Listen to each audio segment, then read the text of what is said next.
Hello and welcome back to Stampscaping 101. I'm going to stamp something on an APC Stampboard surface. And I'm going to do a scene that's using the Seaside Cove Sm. I was thinking about a kind of a sailboat on the ocean at nighttime. Something with this moon right here. And let's see here. Just trying to come up with a composition.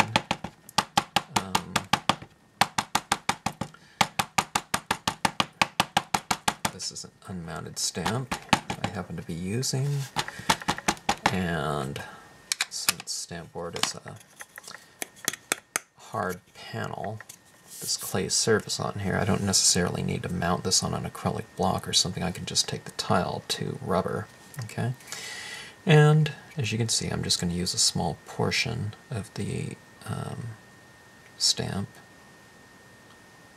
And let's go about right there. I need to leave room for some of this moon, so just like if you're taking a stamp and stamping it on something, you want to get full pressure coverage, so that the whole stamp makes an impression.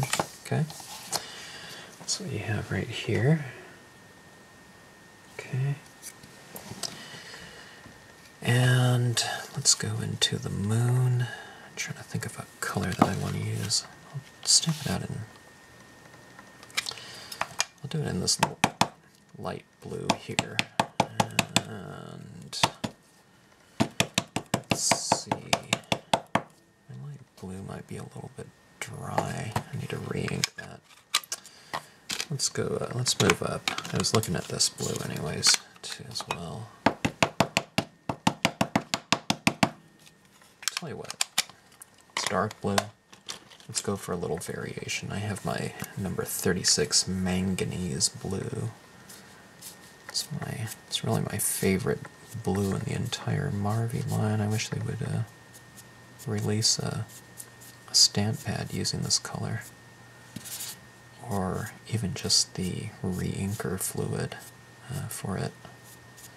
We can make our own pad. Okay, putting some streaks through here, right here, kind of leaving some darker streaks here and there as well. Okay, now I'm going to do a quick mask. I'm just going to fold this piece of paper since this is a straight line. I have some of that image showing. You know, it's not right up to the edge. Sometimes when you do that and you stamp, you leave this kind of big white space in between. So leave some of it showing there, because some of these dots go down into there. It's not going to be a bad mark. Or you can just take this and kind of blot off some of that ink down there. And I'm just going to take this and go right in here. Kind of had to figure out, maybe I'll put it off center a touch, or do I want to do it center?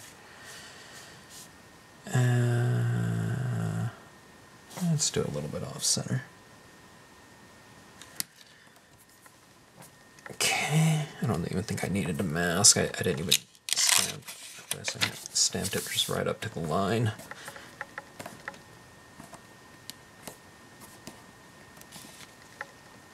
Okay, alright, so get a little bit of variation in there.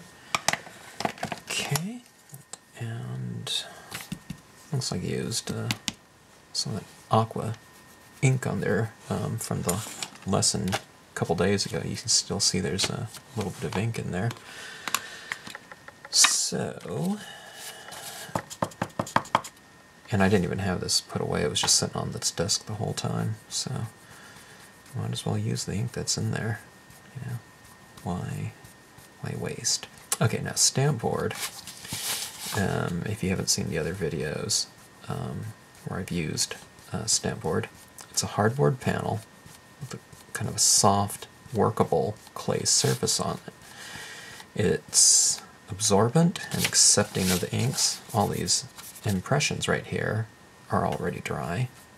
You know, because clay is kind of an absorbent material, and the really amazing killer application of Stampboard is going back to the workable aspect of the material. You can scratch details back into it, so you can apply ink, but you can also remove some ink and take it back to the white of the board. Okay, that was a salvia blue. Let me go ahead and use, someone asked me if they can use their Marvy pens that they have. They don't have the Marvy pads, they have Marvy brush markers. Can they use this? Well, you know, there's no reason why you can't just apply ink like that. These tips right here are really wide. It's a really super wide brush marker. It's the, for some reason I thought it was the 1600 series, the 1500 series. And apply that ink down there. Look how bright that blue is. It's a really fantastic color. Okay, going back to the workable aspect and being able to scratch back into this scene, which I'm going to do. I'm taking the scene darker than I normally would, okay? Because I'm going to be able to scratch much more specific highlights back into the scene, as opposed to having to leave the highlights white, okay? I don't want to just take it and just completely obliterate everything, just color everything over and depend on the scratching, but, you know, to a certain degree I'm going to take it more, you know, further than I normally would with each color in terms of covering up certain things. Like if this was on glossy cardstock, I would have left some of these little waves a little bit lighter, you know, to retain the, you know, the relative lightness of it. But on this, I can just scratch it back out, you know, with a much more specific tool than a big, well, it's not big, but you know, this foam tip applicator. Okay, even though you can get pretty specific, you know, like that, using it on its edge. Okay, kind of creating a little bit of a distinction between the horizon and the sky, making that horizon line a little bit darker. Maybe I will mask this off, like so. Okay, simple mask. Come in here like this. Don't just ink out the whole thing, leave a little bit of variation, okay? Even though, like I said, you can scratch back into it, but you know, you don't have to scratch everything out. You know, you can establish some of the lighting strategy with the application of color, and not just have to depend on the removal of color.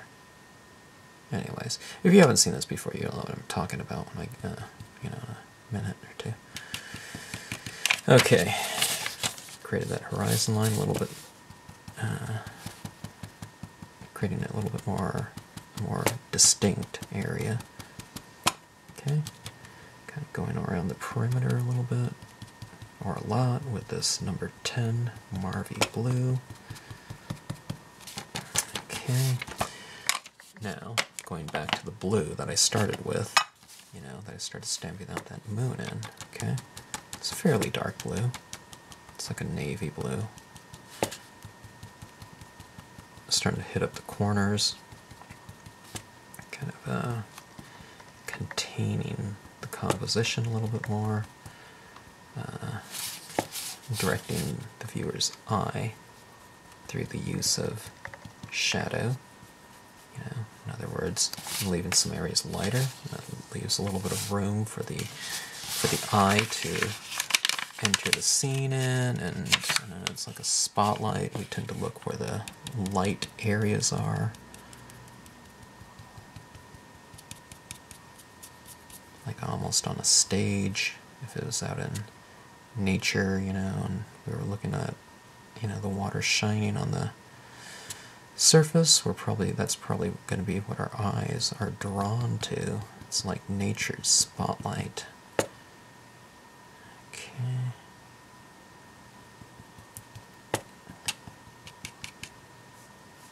Put a streak or two across it just for some variation. So you can oscillate the lighting scheme between dark and light. Okay. Okay, darn it.